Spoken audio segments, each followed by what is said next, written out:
Ladies and gentlemen, good day and welcome to the Chalet Hotels Limited Q1 FY23 earnings conference call. As a reminder, all participant lines will be in the listen-only mode, and there will be an opportunity for you to ask questions after the presentation concludes. Should you need assistance during this conference call, please signal an operator by pressing star and then 0 on your touchtone telephone. Please note that this conference is being recorded.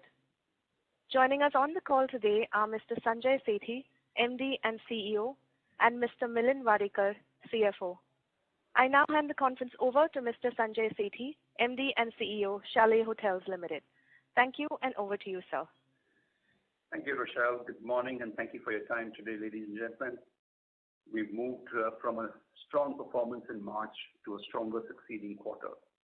After 3 tumultuous waves of the pandemic, we witnessed 6 consecutive good months. I'm going to sort of talk you through that and then hand over to Milind to share some key numbers from his side, and then we'll move to a Q&A after that. We are happy to announce a back-to-normal performance at Chalet Hotels with the best Q1 performance till date. Our hospitality business posted an occupancy of 78% in the first quarter and an ADR of 7,457, higher by 37% from the preceding quarter. The division's revenue was 5% higher than Q1 of FY20, the pre-pandemic years. The business was assisted by the IPL season in Mumbai, strong recovery of business travel in Q1. Domestic business segment clocked 100% higher room nights than 2019, and recovery in room nights of foreign travel was 56%. I'm glad to share that Westin Powai, JW Marriott Sahar, and Novotel Pune exceeded revenues of Q1 FY20. Westin Hyderabad and 4 Points Sheraton in Vashi matched FY20 revenues. Our Marriott Whitefield trailed, but is now showing very strong recovery trends in the last few weeks. The portfolio F&B revenue was higher by 14%. And when I'm saying higher by 14%, I'm referring again to Q1 of FY20. I'm glad to share that the hospitality revenue for the quarter was up 5% from Q1 20 at 2.3 billion. The divisional EBITDA outperformed the Q1 FY20 EBITDA by 11%. Reduction of certain fixed costs helped deliver GOP for our hotel division at 48% as against 45% in Q1 FY20. The EBITDA for the division was 950 million for this year. Our room to employee ratio remained a very healthy 0.87 at the end of June, despite high occupancies, and this includes all employees, including contracts and fixed-term contracts. We maintained payroll costs at 13% of revenue as compared to 15% in the full year of FY20. Utilities as a percentage of revenue were at 6% as against an average of 7% in FY20. The consolidated revenue for the company for the quarter was 2.6 billion rupees with an EBITDA of rupees 1.1 billion, which is the highest Q1 revenue and EBITDA for the company till date. Our revenue and EBITDA growth over Q1 FY20 was 6% and 27% respectively. Milind will walk you through the detailed financials and the debt position shortly. Development of the new commercial towers, and now I'm talking about the projects in pipeline. So the new commercial towers in Bangalore and Mumbai are moving rapidly to completion. Conversion of the mall at Bangalore is expected to be delayed by a couple of months, but within the same quarter. The second phase of renovation at Westin Powai is underway with the main ballroom and 6 room floors out of operation. We expect to hand over the ballroom by mid-August and the room floors by December. The 168-room new hotel at Hyderabad is expected to be operational by the last quarter of the current financial year. At Novotel Pune, the expansion of 88 rooms is on track for completion by Q3. We are also evaluating the upgradation and conversion of the Essential Learning Center building at Bengaluru to add 190 rooms to the erstwhile 324 rooms at Marriott Whitefield. That'll take the total inventory in the range of about in excess of 500 rooms making that again the largest hotel in the city. On the leasing front, barring the 17,000 square foot of the commercial area of the Orb in Sahar, everything else is leased out. I'm pleased to share that in Bangalore, we have an LOI in place for leasing 3 floors to a single tenant, with the potential 2 more floors being signed by them in a few weeks. The commercial terms have been closed at 60 rupees a square foot, 9% higher than the earlier estimates. I'm delighted to share that we've been declared successful bidders for a terminal hotel at T3 Delhi International Airport, and will be working closely with the team at DAL to take the project forward. The hotel will have somewhere between 350 to 400 rooms and will be positioned in the 5-star luxury segment. The hotel is expected to be commissioned in or before FY23. This project will give us a strong foothold in North India and access to the very important market of New Delhi. Just so that I can elaborate a little bit about more about this project, this building that is going to be built by DIAL and then fitted out by us is literally the road across the arrival section of the terminal, which means travelers can potentially just walk in from the terminal building into the hotel with their bags and trolleys. Moving on, our focus on ESG continues to be high. We now get 61% of the electricity from renewable sources as against 53% in March of 22. We are also making progress in our committed goals to the climate group, and we expect to report back significant success on that in the coming months. I'm also very happy to share that this year we've been ranked 4th in the prestigious list of India's great mid-sized workplaces. This is the 3rd consecutive year that the company has been certified by the Great Place to Work Institute, and this time our rank of 4 makes us the best ranked hotel company in the category.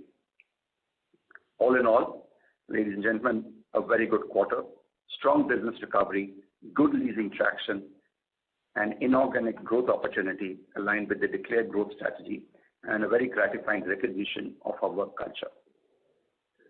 We're excited about the business outlook and aim to surpass revenue and EBITDA numbers of FY20 fairly comfortably in this year, which is a year ahead of our earlier estimates. On that happy note, I now hand over to Milind to take you through some of the key numbers for the quarter. Thank you. Thank you, Sanjay. Good morning, ladies and gentlemen. Let me reiterate that Chalet has seen best quarter 1 in April and June 22. Let me now take you through financials in some more details. Reported revenue for the quarter was at 2.6 billion, which was higher than quarter 4 FY22 due to business operations resuming back. As compared to Q1 FY20, the company marked a growth of 6%, backed by robust recovery in hospitality and higher rental as compared to the base period. During the quarter, the company received an interest income on income tax refund of rupees 30 million and accounted rupees 16 million as reversal of provision for expenses of earlier year. Adjusted for this, EBITDA was little over billion, which was 3 times quarter 4 FY22 EBITDA and 23% growth for the same quarter of FY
even if we exclude, one-off events that happen in the city.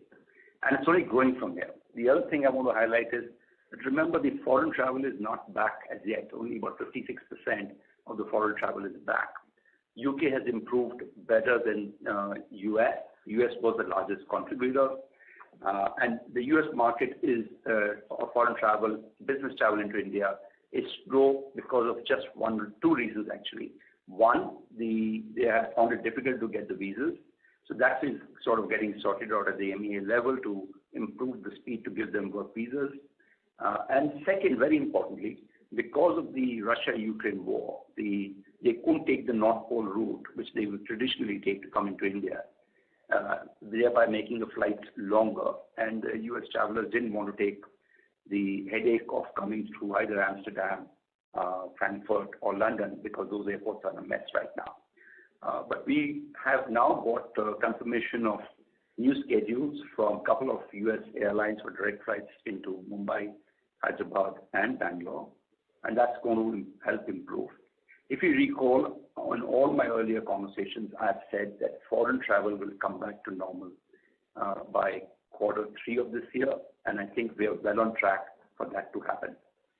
Coming to flavor on occupancies, I think June was roughly around 73% occupancies, and we've got July again trading at about 74% occupancies.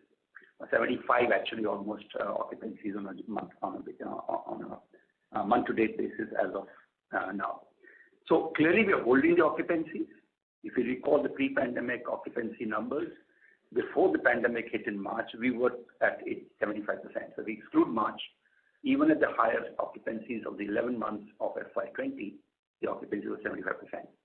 Now, what has happened with this mix of foreign travel versus Indian travel? The rates haven't moved up as sharply as they potentially could, but a 37% quarter-on-quarter jump is a fairly healthy improvement. And as we fill up and get back the foreign travelers, I see that climbing up pretty rapidly too, especially in the second half of the year. Is there anything else I missed?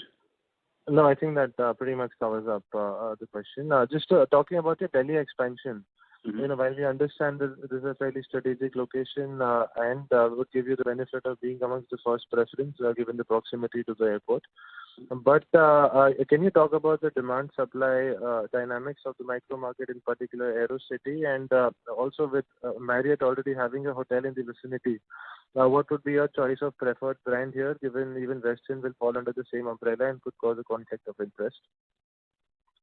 So let me answer this. So I don't have the exact numbers on the demand supply, but Delhi has been the early starter on recovery on an all-India basis after the pandemic.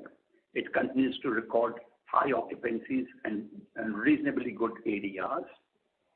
If not better, they're at par with Mumbai. And the micro market of the AeroCity has been the strongest within that NCR region. As I highlighted, this hotel is actually going to be connected with the Terminal 3. In addition to that, T2 now, which is being expanded, renovated, and rechristened as T4, also connects to the hotel directly. So basically, passengers from T3 and what will be the future T4, both will get an opportunity to access within very comfortable walking distance the hotel, which takes away the complete headache of waiting for a car, a taxi, or organizing an Uber and Ola. So I think we see this hotel having a distinct advantage. On your question regarding the brand, early days, we are in conversation with a couple of brands, and you mentioned only the two Marriott brands. This suite is open for brands across the brand portfolio and brandscape in India, and we're not restricting ourselves only to conversation with Marriott. You rightly mentioned Marriott already has, I think, 650, 700, or maybe more than that, 700 odd rooms operating, and they're building another 1,000 rooms there.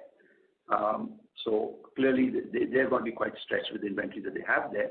We're exploring all opportunities there. We'll come back as and when we perform of the brand partner there. Sure. But talking about the CapEx here, because you mentioned that the cold shell will be delivered by Delhi International Airport Limited, but the interiors and other fit-out work will be completed by Chalet. That's So right. against that context, can you give some sense on the overall cost involved in terms of the auction and CapEx which should be incurred by Chalet, and how do you plan to fund the same given you're already undergoing CapEx for commercial assets apart from the hotel expansion at Pune and Hyderabad? Sure. So Milind's already shared the lines of credit that we have to capital. You got to remember that Chalet has really never had a problem with access to capital. And our ability to get capital, even if it's debt at very low rates, continues to be strong. If anything, is getting better. Second, as far as the CapEx spend here is concerned, we expect about 65 lakhs per key as a spend per room from our side, besides when we get the shell and the facade from Dial. On a CapEx cycle, keep in mind that the shell and the facade is to be built by Dial. So they are the ones who will be putting the early CapEx into this. Our CapEx intervention will not come in for maybe about 18 to 30 months or 24 months from now. So we'll probably start actually infusing capital in this particular project 24 months from now, 18 to 24 months from now. And by then, if you look at our 5-year plan, our debt does come down very significantly by then. So we'll actually have inefficient size of debt will, for a company that is on a very sharp growth plan. So we'll be happy to raise more capital in any form that we can to fund this project. We really have no concerns on that. Milind, do you want to add something to this? Yeah. Hi, Karan. Karan, so CapEx spend for this project will start in FY20, a major CapEx, FY25. And we'll start earning EBITDA from our under construction, commercial and hospitality assets from FY22. FY24. And we will be in a comfortable debt position in FY25 to fund this project. Sure. I just want to emphasize, there is no concern at our end on funding of this CapEx. Sure. And lastly, on the leasing front, while you did mention about advanced stage of discussion for the Bengaluru asset, is it possible to give some specifics if you would be renting the entire asset to a single tenant and some sense of the tenant profile and expected rentals in case I missed that earlier? And also, will this include the entire 1 million square feet? Okay, very quickly, because we spend a lot of time on this. Karan, I've confirmed that we have already signed 3 floors in an LOI for the new building there, which is 11 floors in all. So 3 are already signed with what we call the anchor tenant there. That same anchor tenant is potentially looking at 2 more floors.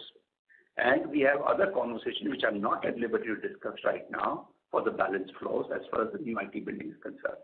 As far as the conversion of mall to an office space is concerned, we are about 2 months behind the completion of the IT task, so we are not rushing into this. As you've noticed that we've been able to tie up higher rents than we were expecting earlier, we'd like to right time our leasing activity for the mall area also to get the maximum rental benefit out of that.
are happening.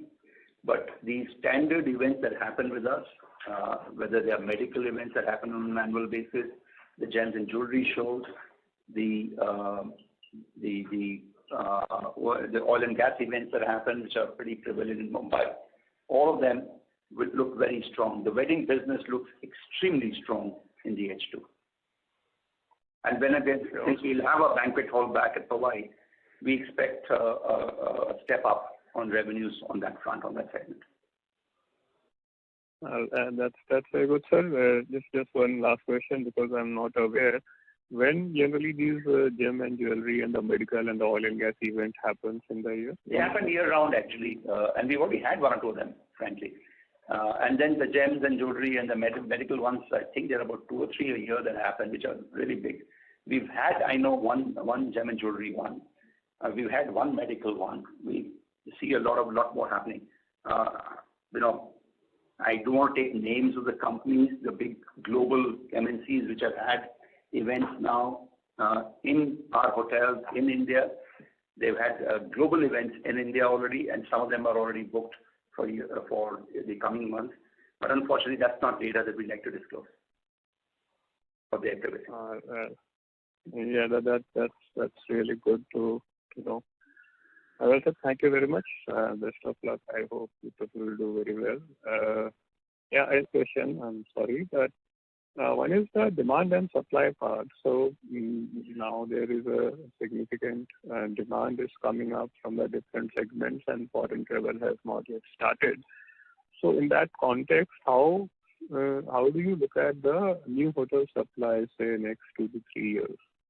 So the 5-year trend that we have access to as data show very positive and favorable trend to drive rates and occupancies up.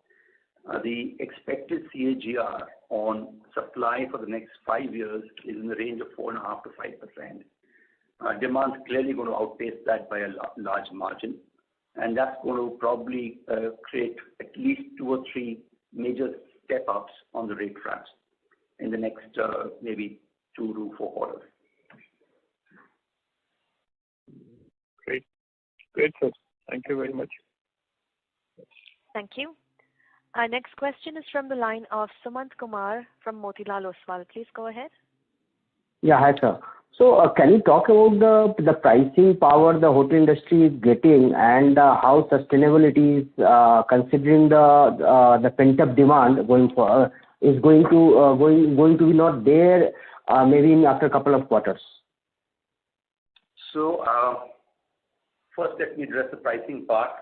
Look, we saw pricing power being put to play when the IPL was happening in Mumbai.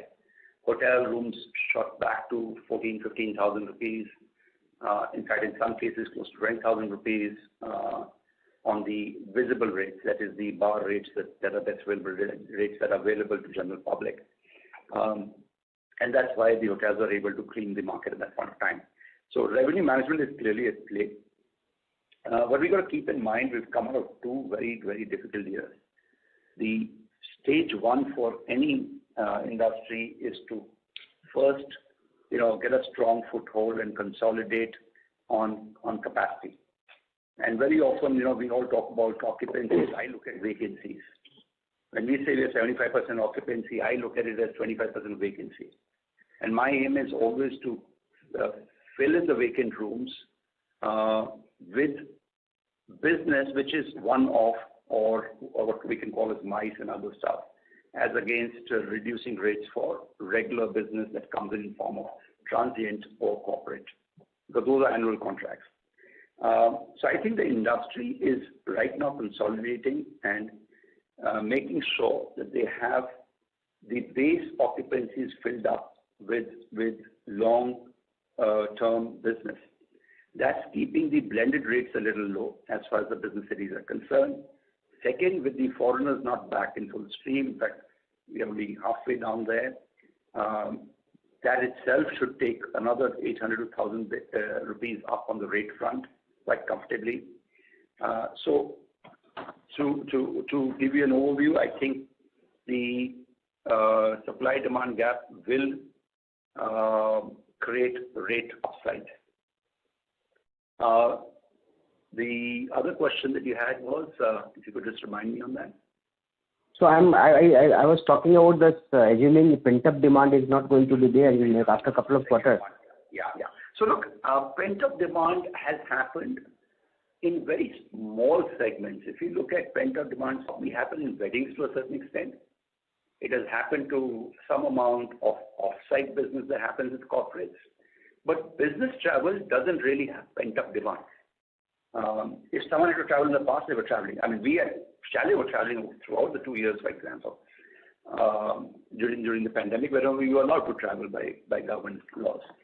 So business travel is need-based travel. It is not discretionary. It is not leisure. So therefore, I don't think there's any pent-up demand. What is happening now is stable demand as far as business travel is concerned. You may see some pent-up demand on the MICE segment, but that also, I think, more or less, as a pent-up demand is out of the way. If anything, it will be on off-sites, on leisure destinations. I don't see that happening in business settings as a challenge. Okay. Now, coming to Chalet strategy to expand in other key markets, and we are entering into New Delhi. And New Delhi is a prominent market, and we are entering. Maybe our hotel is opening after 5 years. Do you think we can go for the inorganic opportunity and have a hotel in that market to have the upcycle for the hotel industry? Just be clarify. You're talking about Delhi, right? Yes. Okay. So look, firstly, it's not going to be 5 years. We are looking at 3. Secondly, if there are more opportunities in Delhi, we are open to look at them. Delhi is, so if you recall, our stated strategy was the following in terms of inorganic growth. 1, get into a couple of leisure destinations. Goa and drivable distance hill locations were the 2 micro strategies within the leisure. On the business or big box hotels, as we call them, we were looking at Delhi as the primary target location. I think we've had success on that. We were looking at maybe adding on hotel in Bangalore from city center to the airport. That is basically the northern corridor there. We were looking at maybe a couple of other markets that we are not in, for example, Chennai. We could add one. We are already expanding with a new hotel in Hyderabad. We are expanding capacity in Pune. We are expanding capacity in Bangalore in our existing hotels. So clearly the pipeline of growth is very strong, and our focus on the stated strategy continues to be very, very clear. And that's the reason that Delhi has probably come up as one of the early announcements. We look forward to announcing some more in the near future. Okay. Thank you so much, sir. Thank you. Ladies and gentlemen, before we take the next question, we'd like to remind participants that you may enter *1 to ask a question. We would also like to request participants to please limit your questions to 2. Our next question is from the line of Vikas Ahuja from Antique Stock Broking. Please go ahead. Hi. Thank you for the opportunity. Sorry, sir, I missed your opening remarks, so sorry if something you need to repeat. Firstly, on the margins, hospitality margins improved pretty sharply, and I just want to understand how much is the improvement is because of the better mix, because obviously, the room revenue was much better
of the ADR will flow through to margins again.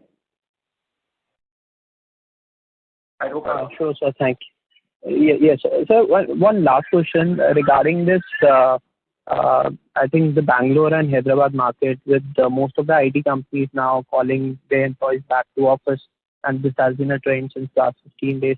Do you think that things should improve in coming months for those two markets? That's about it. Thanks a lot, sir. Yes, in fact, they started improving. I touched upon it again in my opening remarks. Our Marriott Hotel in Whitefield has seen a surge in occupancies over the last 4 or 5 weeks now, and is doing extremely well. On the, if you recall, the original hotel was 324 rooms, and then we had 67 rooms in the Accenture Learning Center, which we've now added to the inventory. Even with that counted in, that hotel is now at par with our overall blended occupancies in July for the portfolio, which is roughly around an occupancy of 70-odd%. In fact, the last few weeks, those occupancies are hovering at much higher numbers.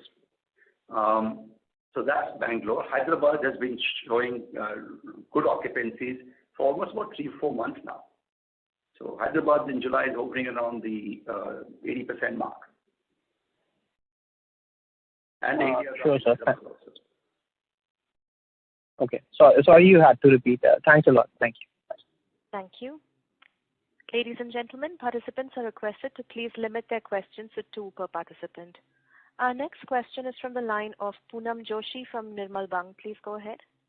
Yeah, thank you for taking my question. Am I audible? Yes, you are, ma'am. Thank you. Okay. So I have 2 questions. First is, given the expansion plan wherein we are going to add roughly around 250 rooms in financial year 23, so are we going to see any rise in, variable component, fixed component, had it been like staff to room ratios or any other cost? And what percentage of cost reduction we can, see that would be sustainable in nature compared to pre-COVID levels? That is my first question. Second question, I would also like you to highlight on how leisure demand is panning in domestic market, especially compared to that of COVID times, wherein people prefer to take vacations in India. Has the demand scenario changed compared to COVID times, or it is still the same? Yeah. So, Poonam, as far as your question about costs on expansion, Chalet has been always very efficient on delivering high margins. And as you can see, we've only improved on that in this last quarter compared to even the pre-pandemic numbers. And with the ADR upside, that will improve further. Any addition will only improve because, now from our perspective, we see, because 2 out of, in fact, 1, 2, 3 hotels that we are working on are expansions in capacity, which basically means that the costs, both fixed and variable, as a ratio will be lower than before. So that will actually add more higher margins to the portfolio as against impacting it negatively. So I see a positive outcome of that. On the leisure side, we don't have a leisure hotel in our portfolio. However, we do have staycations happening in some of our hotels, as I've spoken about in the earlier calls. Powai, for example, at the Westin Powai is a fabulous location for vacations, and we see that doing extremely well with staycations over there. It's drivable within the city, beautiful lakefront, beautiful night skylines, and great product and F&B offerings. So I really don't have any inputs to share on the larger leisure market in India right now. Okay. Just a follow-up question. So what percentage of cost reduction can we see compared to pre-COVID level, if you can quantify, in case if those those capacity expansion comes into play? So wherever there is expansion to existing capacity in that location, we expect at least 100, 200 bips improvement in that particular hotel or location. On the new ones, obviously they will go as per the trends that Chalet has been able to sort of give as far as positive results are concerned. So we see that being very much in line with our past performances. Okay. Just a last question. You talked about the international demand picking up somewhere in second quarter FY23. Just wanted your understanding, what occupancy level can we expect in FY23 in case if, the demand picks up later in second half of 23? Poonam, I'll not be giving forward-looking numbers. My comment on foreign travel was actually referring to H2, which is quarter 3 onwards. We see that ramping up pretty sharply then, which will help with the rates, but I'm not giving any projections right now. Okay. Just a last question. So basically, once this commercial project gets commenced, when can we expect the rental commencing in for those under construction projects? Do we take time for the fit outs and, any relaxation period which we give it to the tenants once they start paying to us? So just wanted a rough understanding on this. Thank you. So Poonam, the last input for you, then we can have a conversation later on in the cycle. The standard terms that are there for leasing activity in India will apply to all our leasing that we do in our office buildings. And so therefore, if there are rent-free periods in that particular market, we'll follow the norm on that. Okay, understood. Thank you. Thank you. Our next question is from the line of Ritvik Sheth from DFC. Please go ahead. Yeah. Hi. Good morning, and thanks for the opportunity, sir. Sir, I have just one question on commercial. First one is a basic question. We have two commercial operational buildings right now. One is the Orb, which is 500,000, and one is the Whitefield, which is 0.4 million square feet. What will be the occupancy here in Q1 FY23? So look, Orb, which is about a little more than 500,000 actually, is almost full. It's I think 93% as far as the commercial space is concerned, is already occupied and yielding rents. As far as Whitefield is concerned, I did share a little earlier that we've just signed an LOI recently. The building will be ready for fit outs in October. Okay. And whatever time the tenants take for fitting them out, they do take their time and then move in. Okay. So Whitefield, there is no revenue that we are getting currently. It's only the 22 crores that we have mentioned in the presentation is only from the Orb. It is only from the Mumbai office rental. Okay. For now, at the airport over there, nothing else. Okay. And just a follow up to this. To that, Whitefield one almost 1 million square foot. For Y about 750,000 square feet. Right. And whatever balance is left at all. Okay. So yeah. So my next question was on that only, the upcoming projects which you just mentioned, Powai and Whitefield. So what is the status of pre-leasing at Powai? Powai, we don't. So very much like Whitefield, we don't like getting into confirming any leases till the building is almost ready because we don't want to, discount the leasing. Because the rent will anyway start at a fixed time. So we'd like to get as close to completing the building. That's when we get best value from our leasing activities. As we speak, the building envelope is being installed, and the final 2.5 floors are being completed. When we have the facade up and about, and it's a stunning building, we will actually start. There's a lot of interest. There's interest from multiple large companies for that.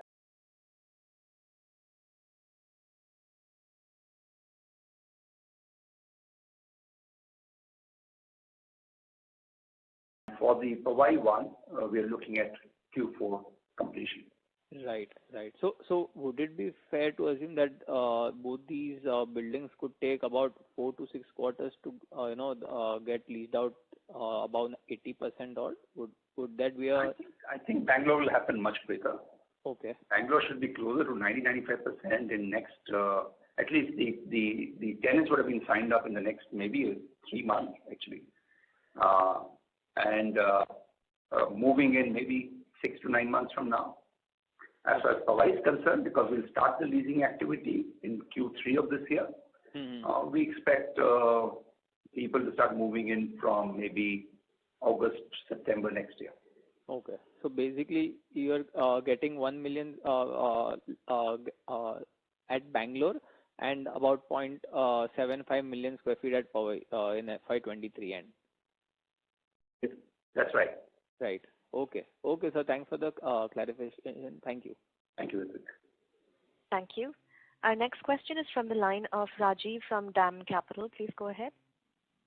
Yeah, good morning, sir, and congratulations on great set of numbers. My question is on the capex side. So the ALC conversion of 190 rooms, if I heard it right, if you were to start it today, how much time does it take and how much capex does it entail? So we are looking at roughly maybe a design time of 3 to 4 months, and then start work on that. Since it is in one building where the building is already done, I think the fit out time will be around 3 quarters at maximum, and the total capex amount that they're looking at there is 28 crores. Total capex we are looking at around 70-75 crores. 70-75 crores, and that includes renovation of the existing 67 rooms. Yeah, great. And so on the cold shell arrangement with Dial, so how are the EBITDA different in this case? Do we share something with Dial as a addition separately?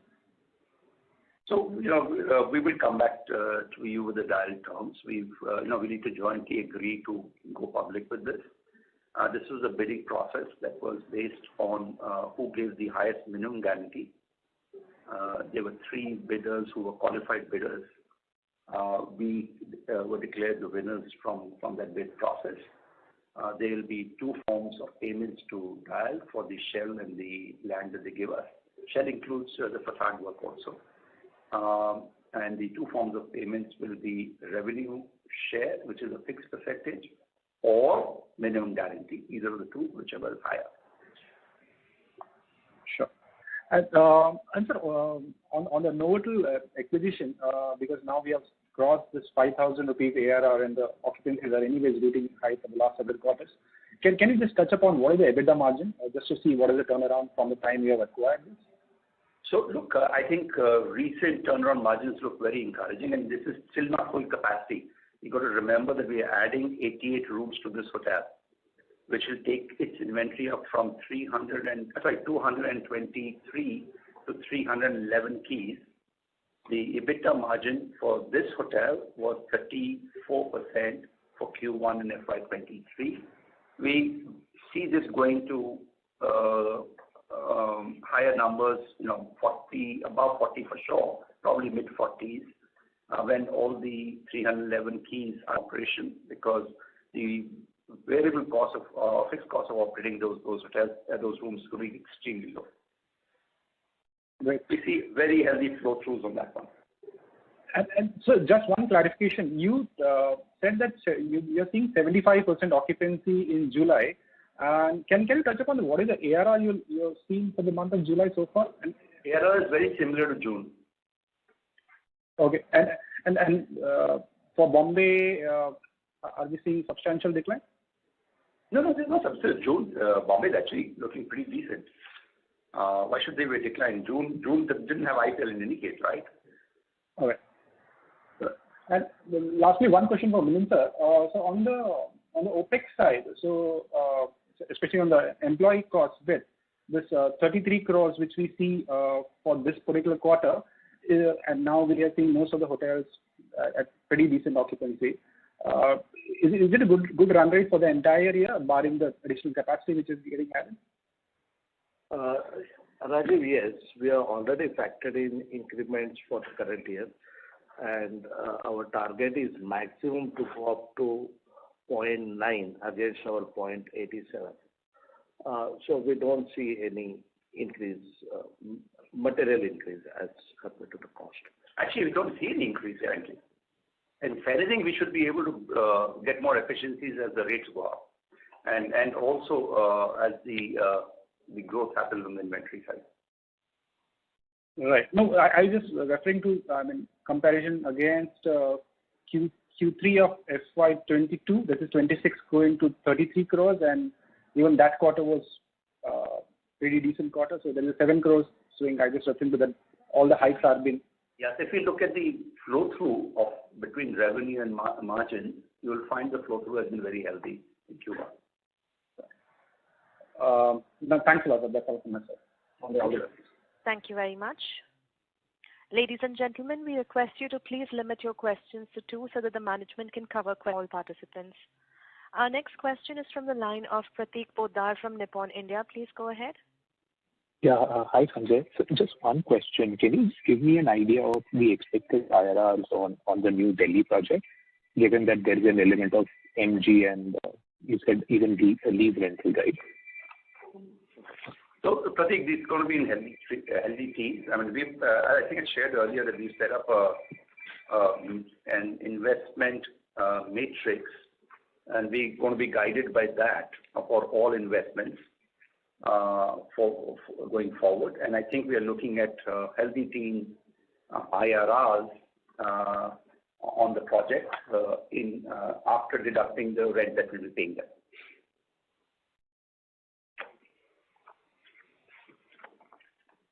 Sorry, I said it. Hello? Yes, Mr. Poddar, please proceed. You have a No, question. I was asking that is post-tax, right? The IRRs are post-tax, right, for you when you say healthy teen? Yes. And is this levered in the sense, in your assumptions, is there a debt equity ratio involved over there? Looking at equal mix of debt equity ratio in the new project. We are also looking at interest rates. Of course, we provided for slightly higher interest rates given the interest rate cycle that we're witnessing right now. So we've provided for all of that and then assess the investment. Got it. And lastly, from an acquisition perspective, is it fair to say that this made more sense than deals on the table, if at all they were there? No, so look, each deal is sort of assessed on its own merit. And it's not as if we are constrained by that having only one deal and we'll do only one hotel if 3 are on the table. Anything that makes sense to us and gives us good returns is something that we look at, but it has to be within the defined strategy that we have. Our defined strategy has a mix of locations that we want to be at, the type of hotel or resort that we like to have, and the size of hotel and resort that we like to have. And of course, then it has to be mapped with which brand partner to work with will provide us the best value for investments. Okay, thanks. Thank you. Our next question is from the line of Achal Kumar from HSBC. Please go ahead. Hi. Good morning, gentlemen. Thanks for the opportunity. I have only 2 questions, actually, if I may. So first of all, on the hotel side, the plane tickets have been very expensive now, and that has sort of slowed down the traffic growth significantly. So the domestic demand has halted, actually. So now, given that, of course, that may not have any impact on the corporate demand because that is not very price sensitive, but the leisure demand is highly price sensitive and looks like that has halted the demand. How do you see that has impacted the demand for the hotels, or do you think the customer's behavior has changed now and that the people are preferring to drive down more to the destinations rather than taking a flight, and that will certainly help the hotel demand? So how do you see the overall equation versus the flight tickets and the slowed leisure demand and the changing customer behavior? And then, of course, linked to that, do you think that could have a positive impact on the length of the stay? So leisure demand, probably when the leisure passenger traveling, probably they would prefer to stay slightly longer than, they've probably thought if the flight tickets are less expensive. How do you see that overall passenger behavior changing? My second question is about MICE business. How do you see MICE business? Do you think the recovery is now pre-COVID levels, or is going to be recovery, or in the next 6 months you see the recovery much stronger than pre-COVID levels, given the fact that you are expecting a very strong pickup in the wedding session or wedding season and all? So how do you see the MICE business recovery? Thank you. Achal, great questions. On the airfares getting expensive, very valid point. We haven't seen that impacting corporate travel as yet. My personal view is that with the addition of more more airlines as well as more capacity in airlines with Akasha, Jet Airways, Air India, all having major plans for India and within the domestic as well as international circuit will ease that pressure on pricing and thereby open up the skies within India a lot more.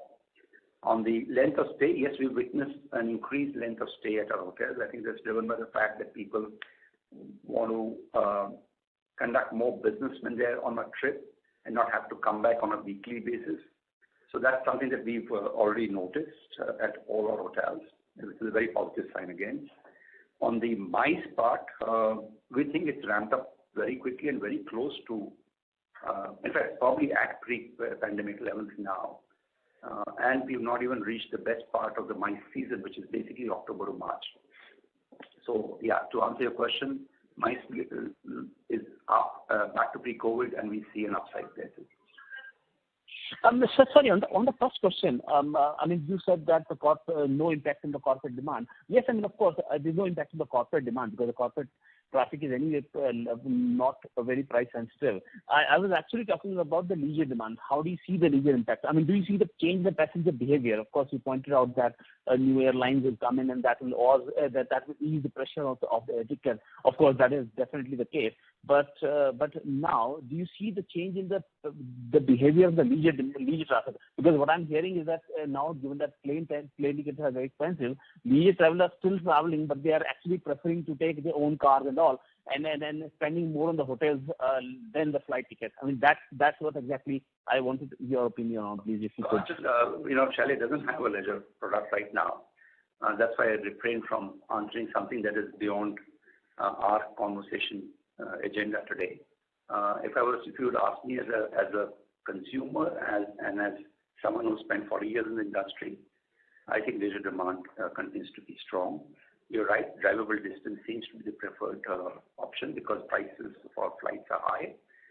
But I think for the people who want to travel, they're not going to be deterred by too much by these prices. And on the prices front, as I said earlier, I think the addition of Akasha, Jet Airways, expansion within Air India, all of them point to far,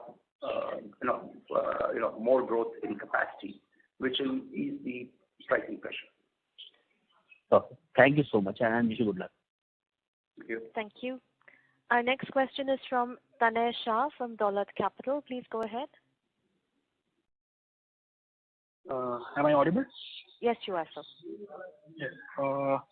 So just on the OPEX front, basically, I mean, this was a quarter with practically no COVID disruptions.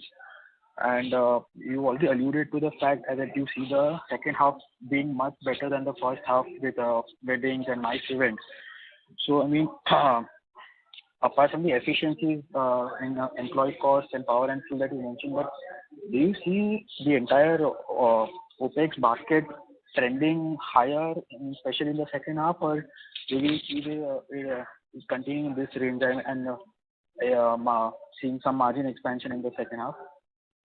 So, Tanay, let me put it like this, that there may be an increase in OPEX costs as revenues go up, but the flow-through of any incremental business, especially if it's rate-driven business, is going to be higher than the current EBITDA margins, which means it should actually add further value to our EBITDA performance. Understood. Fair enough. That's it from my side. Thank you. Thank you. Our next question is from Vignesh Iyer from Sequent Investments. Please go ahead. Congratulations on good set of numbers, sir. I just wanted to ask about, so I missed the earlier part where you were explaining about CAPEX, I guess. So it was, you talked about 7 billion CAPEX actually. So could you elaborate as to what that amount means and it is related to spending into which business, if you could explain it. So I actually missed that part. Thank you, Vignesh, for the congratulations. I'll let Milind give you the inputs on this. Yeah, Vignesh, so out of 7 billion, major component is for our 2 commercial buildings, that is in Powai and Bangalore. And some part is going into 88 rooms Novotel, a refurbishment of Westin Powai and Westin 2, which is coming up in Hyderabad. So this is, if I'm not, this is entirely for FY23, right? 700 crores. There will be some spillover in FY24. I mean, mostly project creditors will be paid, and cash outflow may happen in FY24. Oh, okay. And in the current years, you're right. Can I just go in a favor just to make the conversation a little more interesting? So we have about 1,000 crores. I'm giving a very, back to the envelope number here, of capex work in progress. The 1,000 crore capex work in progress is likely to yield stabilized EBITDAs of about 220 to 225 crores. Incremental EBITDAs. I'm just sharing this so that you have a reference point of how important this capex outflow for us is. Right. So Vinesh, to add it further, I mean, when we say 220 or 225 crore rupees EBITDA, this is only for 4 projects, which is Bangalore commercial office, Powai commercial office, and new hotel which is coming up in Hyderabad, and additional 88 rooms in Pune. Apart from that, we are putting up one more commercial office in Powai that will add other 175 crore rupees EBITDA, but that is around 2.5 to 3 years away. Okay. Right. I got it. Thank you for the detailed explanation. And sir, in regards to the new, the T3, the hotel at T3 Delhi, can you give me what is the estimated cost of that project? So I don't need the 65 lakhs per room. Okay. We're looking at roughly around somewhere between 375 to 400 rooms, keys for the hotel. That you can do the math from that. Basically, looking at 275. Yeah, about 275, including IDC, design fee, overheads and all that included. Okay. Sorry, the last part again, sir. Sorry. This 275 crores includes construction costs, IDC, design costs, overheads, site overheads, etc. Right. Thank you. That's all from my side. All the best, sir. Thank you. Thank you very much. Ladies and gentlemen, that was the last question. I now hand the conference over to Mr. Sethi for closing comments. Thank you so much, ladies and gentlemen. I hope you are as excited as we are about the future of the hospitality industry and Chalet in particular. I think the game changers for us is the sharp recovery that's happened, in my opinion, about 2 quarters before I expected it to happen. I'd maintain that we probably have a full recovery by October of this year. I'm glad that it's happened in the quarter April to June, and we had anticipated that the FY24 will be a full year with full recovery. We see that now being far healthier than that. We're also very excited about the new announcement of the Terminal 3 airport, which will get us a foothold into Delhi, the New Delhi region. The key advantage there is that this is a terminal hotel connected with the 2 important terminals of T2 and T3. This is primarily going to be a room-based hotel, so we see high margins over there. With that, I'm going to sort of thank you all and close the proceedings for the day. Have a great weekend, everyone. Thank you, Mr. Sethi, Mr. Varikar. Ladies and gentlemen, on behalf of Chalet Hotels Limited, that concludes this conference call. Thank you for joining us. You may now disconnect the lines.